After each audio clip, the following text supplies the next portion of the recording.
Bapak-bapak, ibu sekalian, pada bulan yang lalu kita telah membahas yaitu masalah air, ya. Kelompok-kelompok air. Air ada yang air yang suci, mensucikan, ada air yang suci namun tidak mensucikan, ada air yang mustamal, dan juga ada air yang mutanajis. Pada pagi hari ini kita lanjutkan yaitu tentang aksamun najasah, yaitu pembagian tentang najis. Jadi najis itu dibagi menjadi beberapa bagian, beberapa kelompok. Maka tentu karena dibagi menjadi beberapa kelompok, beberapa bagian atau beberapa tingkatan, maka cara mensucikannya pun berbeda-beda, ya, ada tingkatan-tingkatan. Faslun an-najasatu salas.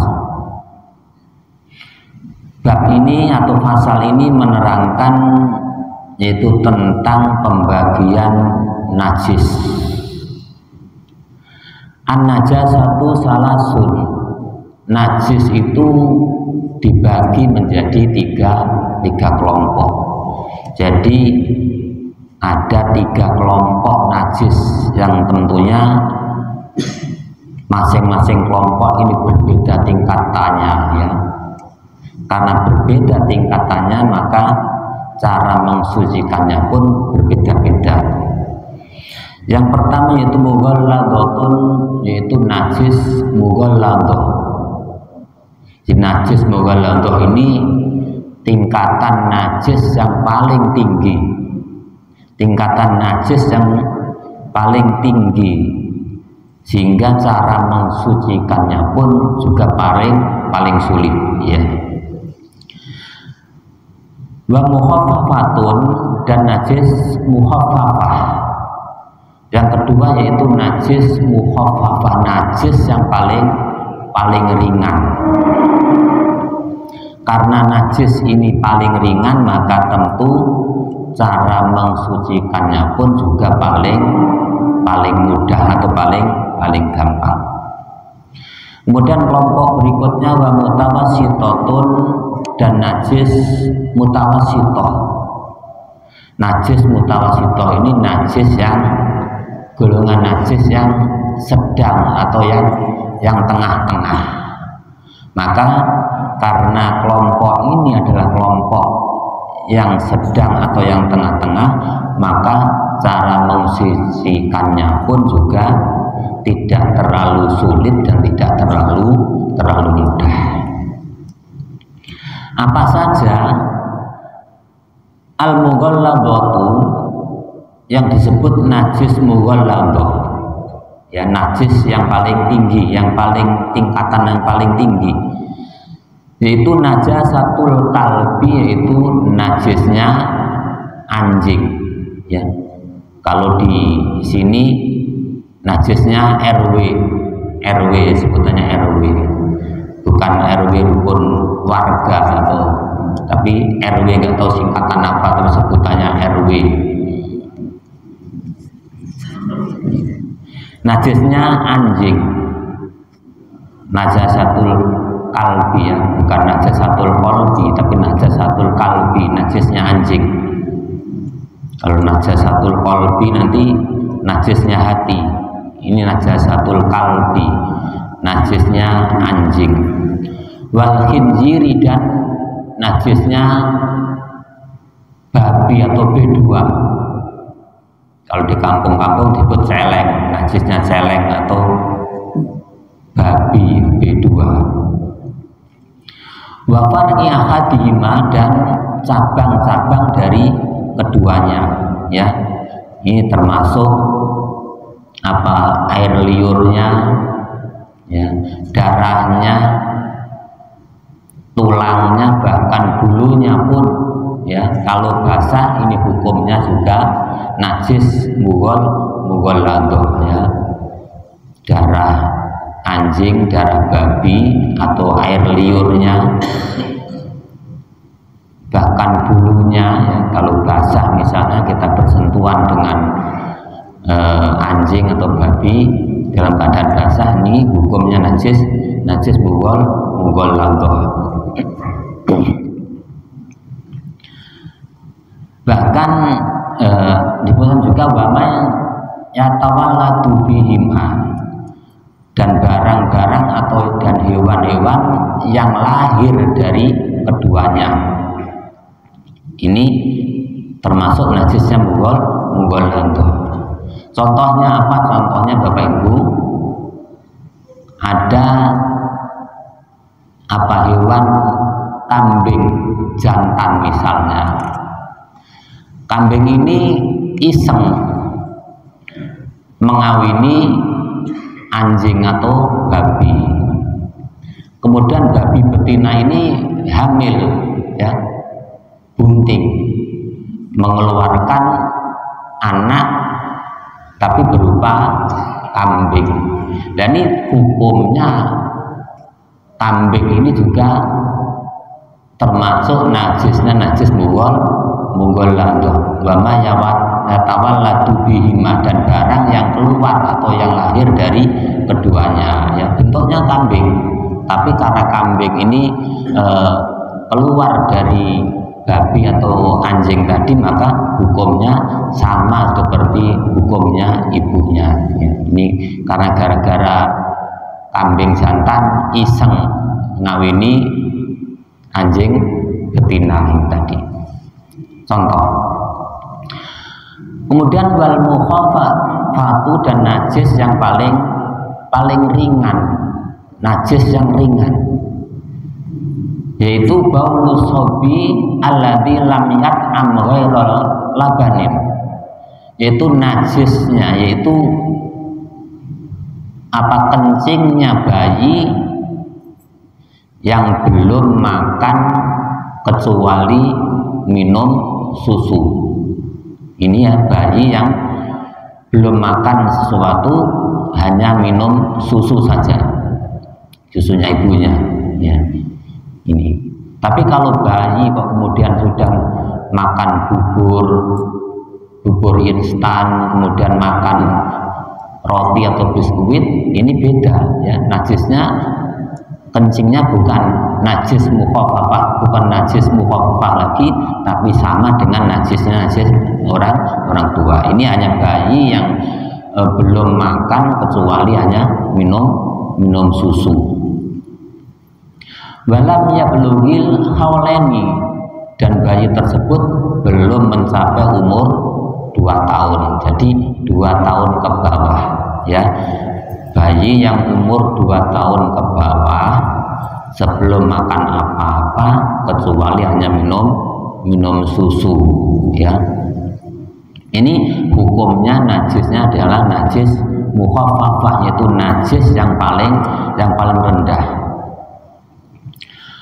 Wal mutawassithatu, dan kelompok yang ketiga yaitu najis yang mutawassithah atau najis yang tengah-tengah atau yang sedang, yaitu sairun najasati, yaitu semua najis selain najisnya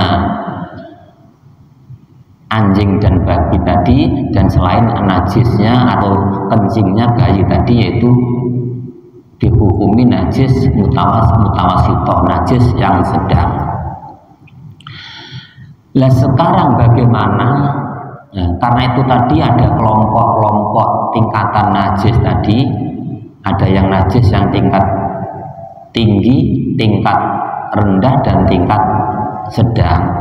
Maka bagaimana cara mensucikannya? Faslun, yaitu cara mensucikannya al-mughalladatu. Dapun najis mughalladhah tathuru, itu bisa suci, bisa ghusalatin, yaitu dengan dibasuh 7 kali basuhan, ya.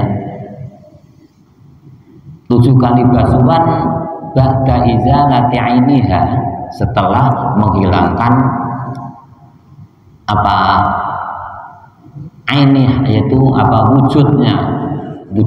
wujud najisnya tadi. Itu najis mughalladah. Misalnya kita di kaki kita menginjak apa kotoran babi atau kotoran anjing, ini bisa suci dengan syarat yaitu dibasuh atau dicuci 7 kali cucian ya. Namun sebelumnya kita buang, kita hilangkan dulu najisnya, bentuk najisnya tadi. Setelah itu kemudian baru kita cuci sebanyak 7 kali cucian. Dan ihdahunna, dan salah satunya diturobin dengan tanah, dibasuh atau dicuci dengan 7 kali cucian, salah satunya dicampur dengan tanah. Ini ya, tidak cukup dengan air saja, tapi dicampur dengan tanah salah satunya. Baik itu yang pertama atau yang kedua atau yang ketiga atau yang ketujuh, silahkan terserah. Tapi yang penting 7 kali cucian itu tadi salah satunya kita campuri dengan tanah atau debu ya. Tentunya ya tanah yang suci ya. Jangan asal ambil tanah ya. Misalnya kita ambil tanah, digali dulu yang di atas, dihilangkan yang di atas, kita ambil yang dalam. Karena siapa tahu yang di atas itu ada ada najis juga. Pernah mungkin ada hewan yang kencing atau apa, nah, maka kita ambil yang bagian dalam. Kemudian kita aduk di dalam air, kemudian kita cucikan di dalam tempat yang kena kotoran itu tadi ya. Namun sebelumnya harus kita hilangkan dulu bentuk najisnya, kita hilangkan dulu ya. Kalau itu berupa kencingnya kita bersihkan dulu, atau kalau berbentuk tai juga tainya kita bersihkan dulu ya. Itu cara menghilangkan najis mughalladah. Wal mukhaffafatu, adapun najis mukhaffafah yaitu najis yang paling ringan tadi, tatmurru birosil ma'i, yaitu bisa hilang atau bisa suci cukup dengan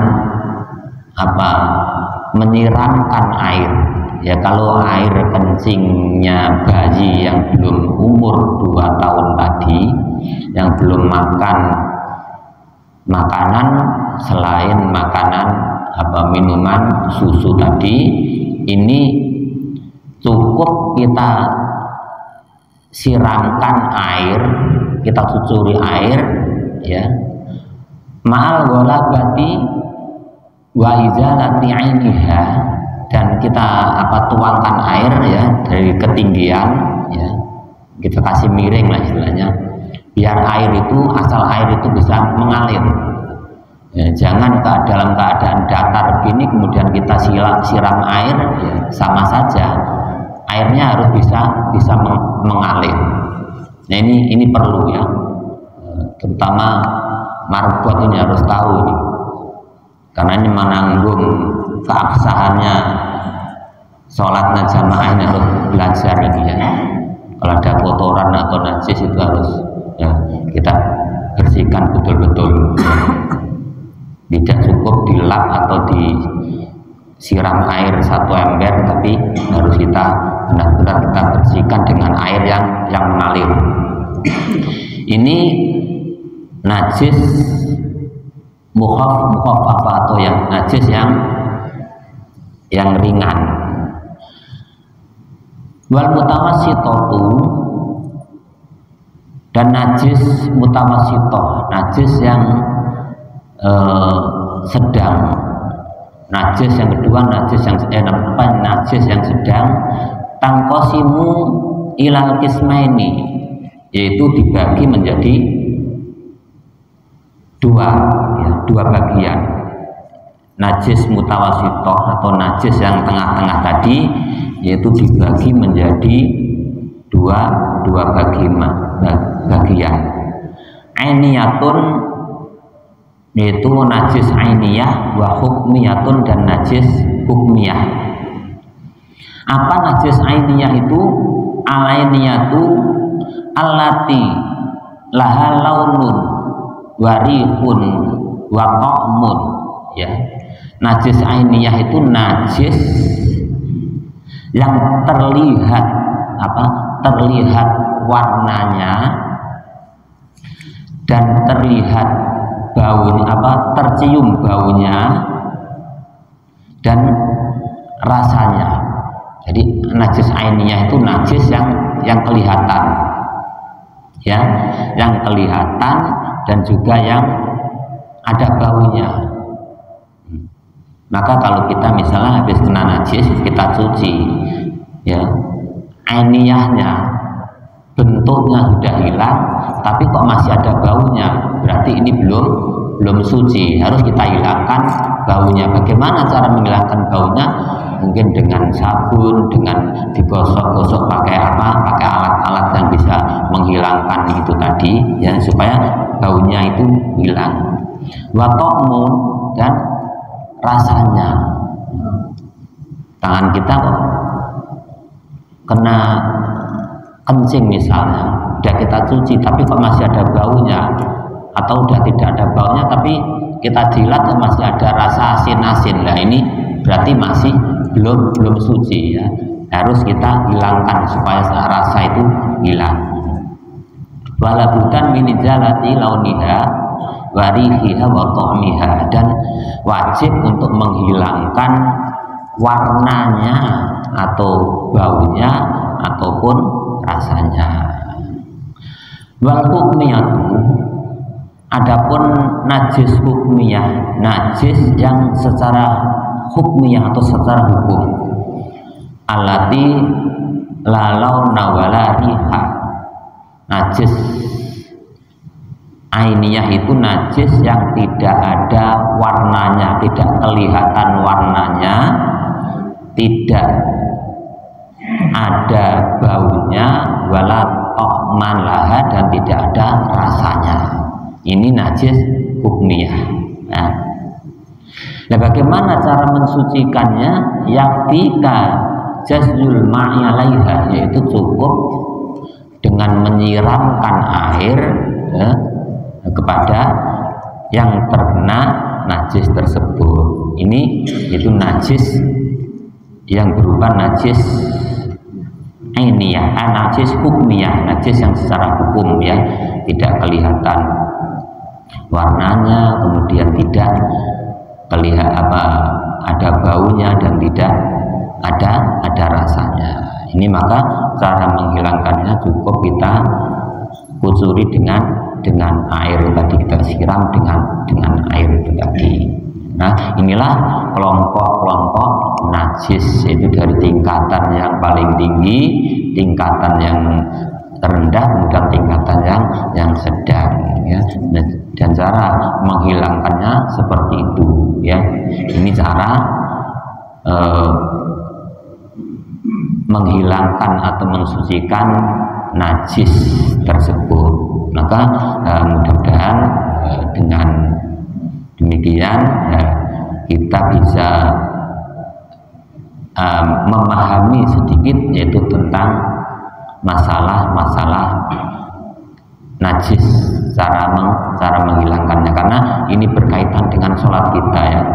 Kalau sholat kita, ya, sholat itu kan harus suci, ya, baik badan, pakaian maupun tempatnya itu harus suci dari najis. Maka ini kalau kita tidak mengerti najis, ya, tidak memahami cara mensucikan najis tersebut, maka sholat kita juga, ya, naudzubillahi min dzalik, maka perlu kita pelajari, ya. Ini baru ke bab najis. Nanti insya Allah, ya, yang istiqomah, yang rutin, nanti juga berikutnya bab masalah tayamum, masalah wudhu, ya, masalah sholat, ya. Ini ada kaitannya dengan sholat kita, ya, baik itu sholat fardu maupun sholat sunnah. Maka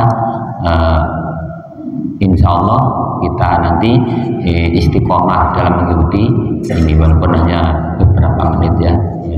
Apalagi ini di panitia di depan sudah menyiapkan sayur, tapi bukan semata-mata karena sayur, tapi semata-mata karena mencari ridhonya Allah Subhanahu wa taala dan untuk mencari ilmu. Itu yang tujuan kita ya. Nah, ini ada sayur, ada apa itu aja amanah pengurus teman-teman ini, yaitu menyampaikan amanah sedekah subuh dari jamaah sekalian ini disalurkan kepada jamaah, dari jamaah ke jamaah ya. Hanya karena itu, bukan semata-mata untuk ini ya, hanya ingin menyalurkan amanah dari jamaah kita yang telah memberikan sedekahnya subuh. Oleh karena itu mudah-mudahan bermanfaat bagi kita semua dan kita semua mendapatkan ridho dari Allah Subhanahu wa taala, dan amal ibadah kita, sholat kita terutama bisa menjadi sempurna di Masya Allah Subhanahu wa taala. Amin ya rabbal alamin. Demikian, kurang lebihnya mohon maaf. Akhir kalam, wallahul muwaffiq ila aqwamit thoriq. Wassalamualaikum warahmatullahi